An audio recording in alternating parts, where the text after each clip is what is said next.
Welcome to Miss Scarlett. Subscribe and don't miss out on Patreon. Have fun! The sakura petals danced gracefully in the gentle morning breeze, illuminating the traditional dojo with a soft, ethereal glow. The air was thick with anticipation and the scent of fresh sweat as Sincere stood poised, every muscle fiber taut with unwavering focus. His relentless training in this ancient city had become a sanctuary for his mind and body. On the perimeter of the training area, Tanaka-sensei's voice cut through the silence. Sincere-san, harness your inner strength. Your physical prowess is admirable, but balance it with the harmony of your soul. A slight shift in Sincere's stance betrayed the surge of determination that rippled through him. Having excelled in his hometown, he craved a deeper connection to the art that eluded him until this very moment. Sincere parried the attack, his movements fluid, yet precise. The exchange continued for several minutes until Tanaka-sensei clapped his hands. Enough for today. Remember, next week we participate in the cultural festival. All students will take part. After showering, Sincere pulled on worn jeans and a plain white t-shirt, then joined the other international students for lunch. The group had bonded over their shared experiences as foreigners, navigating Japanese customs and intensive training schedules. Anyone know what we're doing for this festival? Sincere asked, brushing his short blonde hair away from his forehead. Miguel, a practitioner from Spain, passed him a bowl of rice. Apparently it's quite the production. Traditional arts, performances. Tanaka-sensei takes it very seriously. It honors the history of our disciplines, added Hiroko, one of the few female students. The connection between martial arts and other Japanese cultural traditions. A week later, Sincere stood uncomfortably in Tanaka-sensei's office as the master explained their participation in the festival. For centuries, martial arts existed alongside other cultural practices, including theater, the older man said, retrieving several large boxes from a storage cabinet. In kabuki and no theater, male actors portrayed all roles, including women. Understanding this fluidity was essential to understanding Japanese artistic expression. Sincere nodded politely, though uncertainty flickered across his face. This year, as every year, my students will participate in a demonstration of traditional dress and movement. Tanaka-sensei opened one of the boxes, revealing folded silk in vibrant patterns. Some of you will wear traditional male attire, others female. This is not about modern gender. It is about historical appreciation and the warrior's ability to transcend the self. The blonde martial artist swallowed hard as Tanaka-sensei lifted a kimono from the box, a stunning creation of pale pink silk emblazoned with delicate cherry blossoms. For you, Brown-san, your height and frame will showcase this particular garment well. Sensei, I'm not sure A true warrior does not fear cloth or custom. Tanaka-sensei interrupted gently. Just as you learn to fall before you learn to fight, you must embrace unfamiliarity to find new strength. 2 days later, Sincere stood behind a paper screen as an elderly woman named Miko helped him into the kimono. Her efficient hands worked with practiced precision, layering the garments and securing them with a wide obi sash. Stand straight, she instructed in halting English. Very beautiful. Sincere felt strangely lightheaded as the final layer settled against his skin. The silk whispered with each movement, cool and caressing. When Miko guided him to a mirror, his breath caught. The person staring back hardly resembled the martial artist who had arrived in Japan. The kimono's elegant lines transformed his athletic frame, softening angles and creating graceful contours. "Now hair," Miko announced, producing combs and pins. She worked his short blonde hair into a semblance of a traditional style, using extensions where needed. With each pin and decoration added, Sincere felt something shifting inside him, like discovering a room in his house he hadn't known existed. The festival itself passed in a blur of sensations. Performing the slow, ritualized movements in the kimono required a different kind of body awareness. Sincere found himself surprisingly comfortable, more than comfortable. The admiring glances from festival attendees stirred something profound within him. That evening, after returning the kimono and removing the hair ornaments, Sincere lay awake in his small apartment, staring at the ceiling. The memory of silk against his skin wouldn't fade. Neither would the image in the mirror, an image that had felt, in some inexplicable way, right. 3 days later, he found himself wandering through a small boutique in a quiet Tokyo neighborhood, fingering the fabric of a simple burgundy skirt. The shop owner, a middle-aged woman with kind eyes, approached with a gentle smile. "May I help?" Sincere nearly bolted, but something kept him rooted to the spot. I'm interested in this." His voice sounded distant to his own ears. The woman nodded without judgment. "For girlfriend? Wife?" A moment of truth hovered between them. "For me," Sincere answered softly. Her smile never wavered. "I have better size for you. Come." He left the shop an hour later with a shopping bag containing the burgundy skirt and a cream-colored blouse. That night, in the privacy of his apartment, Sincere changed into these new garments with trembling hands. The reflection that greeted him was incomplete. A masculine face and short blonde hair above feminine clothes. Yet something about it resonated deeply. The following weeks brought more private explorations. Between training sessions and cultural excursions, Sincere acquired more clothing, casual skirts, simple dresses, a pair of low-heeled shoes. Each new item felt like retrieving another piece of a puzzle he hadn't known needed solving. 1 month after the festival, he visited a different kind of shop, one specializing in wigs. The salesperson helped him select a medium-length blonde style that matched his natural color.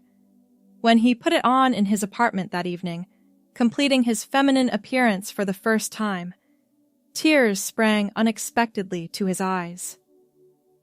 "Who are you?" he whispered to the mirror.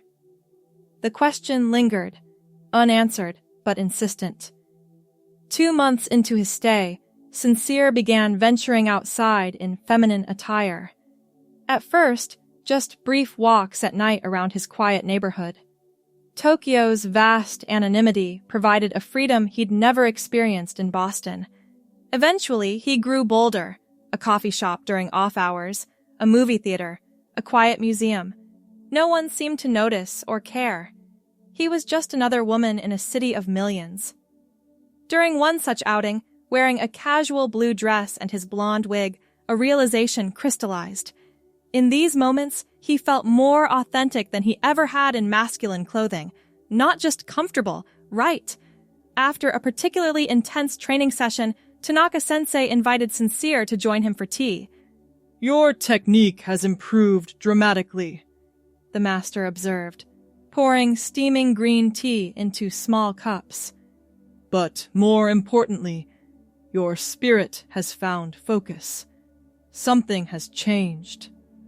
Sincere stared into his cup, gathering courage. "Sensei, the festival, wearing the kimono, it awakened something in me." Tanaka-sensei nodded thoughtfully. "Sometimes we discover our truest selves through experiences that challenge our assumptions."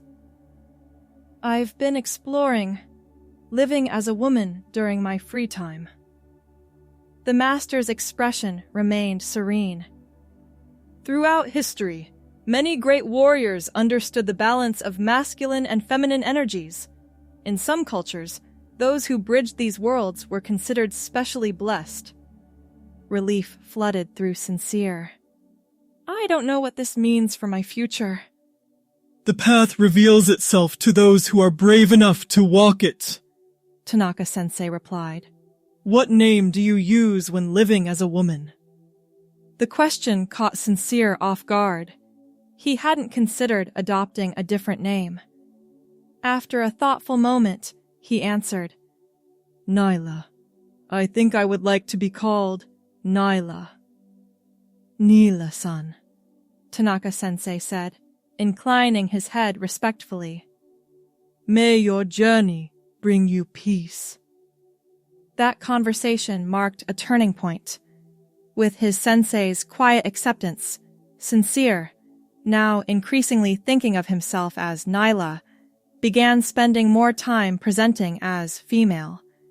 The short blonde wig gave way to letting his natural hair grow out, the golden strands now touching his collar. 4 months into his 6-month program, Nyla made an appointment at a salon recommended by Hiroko. The stylist shaped his growing blonde hair into a feminine cut that framed his face beautifully. Sitting in the salon chair, watching the transformation, Nyla felt another piece of the puzzle click into place. Very pretty, the stylist commented, running her fingers through the finished style. Your hair has good texture. It will grow nicely. That night, Nyla discarded the wig. Her own hair, though still relatively short, felt immeasurably more authentic. Training continued, though Nyla found herself approaching the martial arts with a different mindset. The aggressive power she had once pursued gave way to an appreciation for balance, fluidity, and precision. Tanaka-sensei nodded approvingly at this evolution. Your understanding deepens, he observed, after watching her complete a complex kata. You fight not against yourself anymore. 5 months into her stay, Nyla's wardrobe contained more feminine than masculine clothing. Her hair had grown enough to tuck behind her ears in a distinctly feminine style. She had mastered subtle makeup techniques that softened her features without appearing overdone. On weekends, she explored Tokyo dressed in flowing skirts and blouses, sometimes with Hiroko, who had become both friend and guide. They visited gardens, museums, and quiet cafes, with Hiroko helping Nyla navigate linguistic and cultural nuances from a female perspective. Have you thought about what happens when you return home? Hiroko asked one afternoon as they strolled through Ueno Park. Nyla, wearing a yellow sundress that complemented her blonde hair, considered the question. I'm not the same person who arrived here. I can't pretend otherwise. Will it be difficult? Probably, Nyla admitted, but living inauthentically would be more difficult. As her final weeks in Japan approached, Nyla made her decision.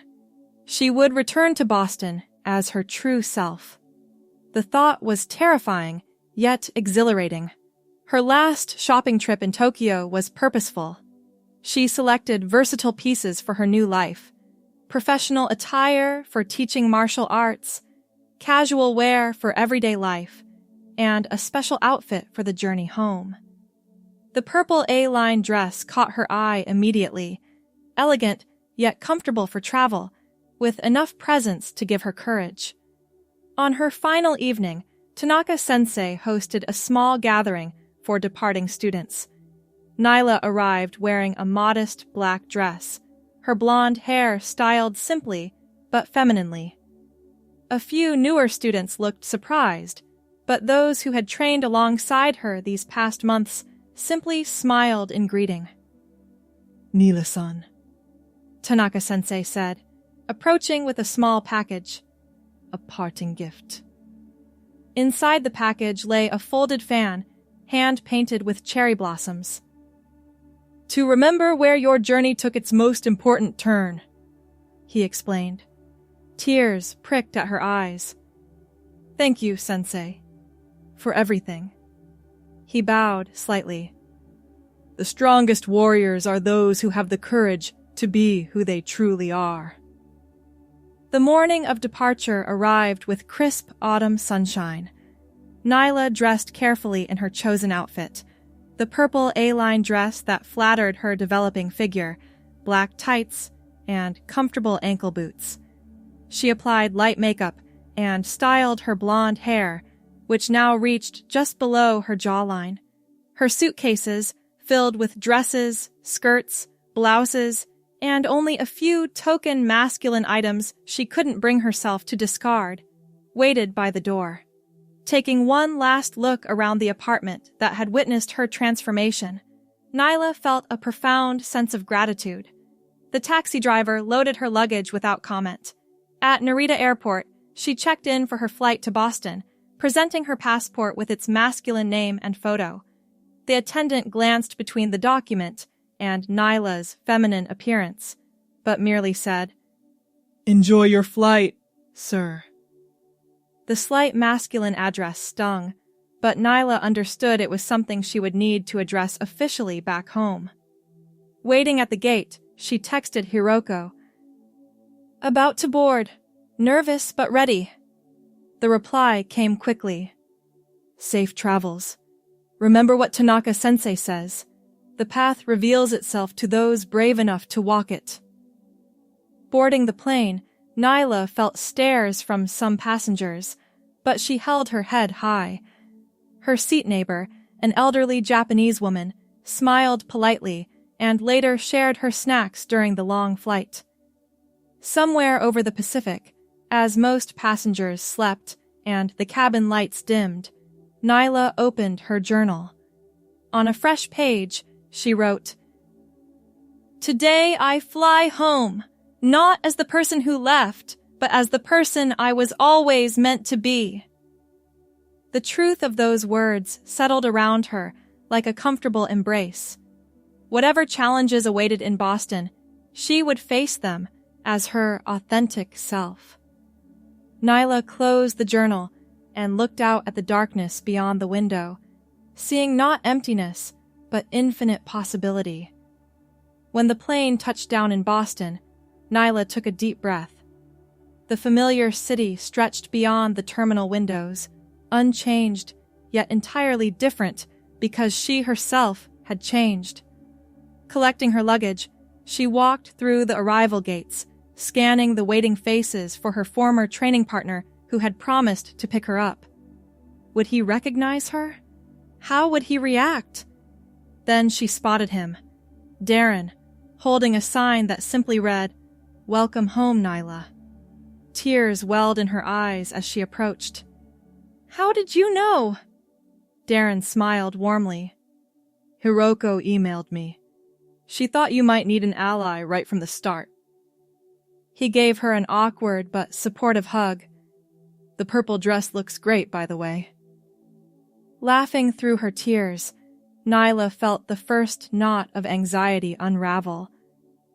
"I have so much to tell you." "And I want to hear everything," Darren assured her, taking one of her suitcases. "But first, let's get you home." Home. The word held new meaning now, not just a physical space, but a state of being, living truthfully in her own skin. As they walked toward the parking garage, Nyla's steps were steady and sure. The journey ahead would have its challenges, but for the first time in her life, she was walking in the right direction. 6 months after returning to Boston, Nyla stood before her martial arts class, demonstrating a complex sequence of movements. Her blonde hair, now reaching her shoulders, was pulled back in a practical ponytail. She wore a traditional gi top with black yoga pants, a compromise that honored both her training and her identity. "Remember," she instructed her students, Martial arts isn't about dominating your opponent. It's about understanding balance, knowing when to yield and when to advance. Words Tanaka-sensei had spoken to her now passed to a new generation of students. The transition hadn't been easy. Some former colleagues had drifted away, uncomfortable with her transformation. Family reactions had ranged from confused support to painful rejection. But Nyla had also found unexpected allies and formed deeper connections with those who accepted her authentic self.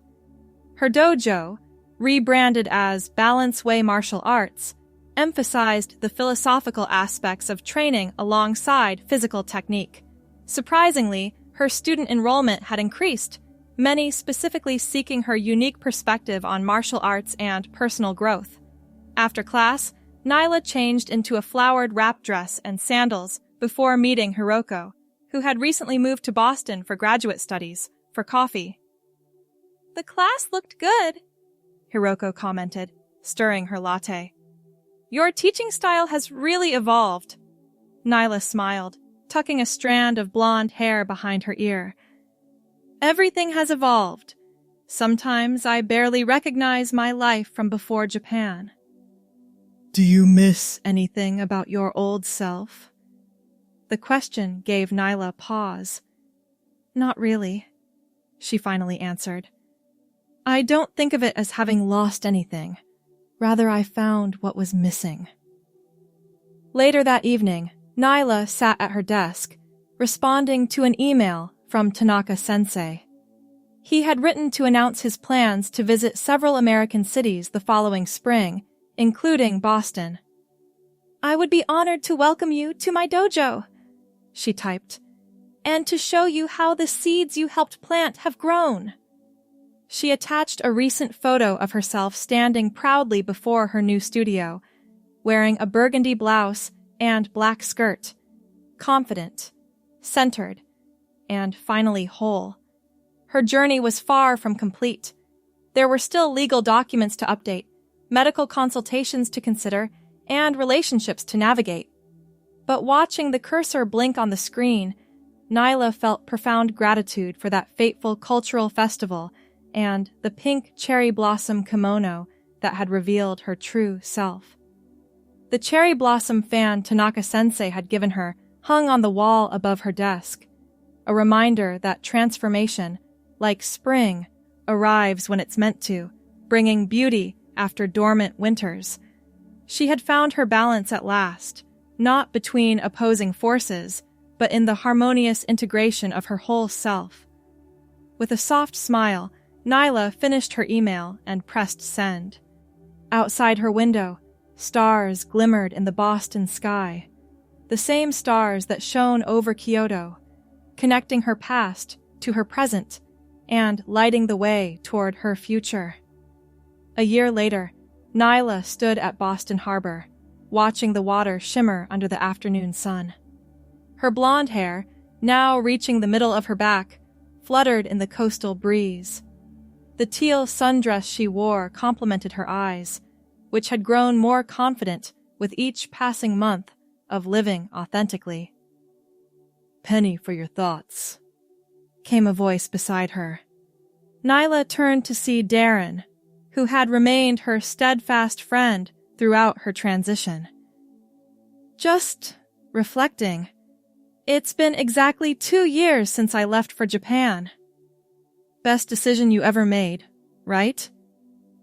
"Life-saving," she agreed, though I had no idea what I was really seeking when I boarded that plane. They walked along the waterfront, discussing Nyla's expanding martial arts school and Darren's new coaching position. Their friendship had deepened through the challenges of her transition.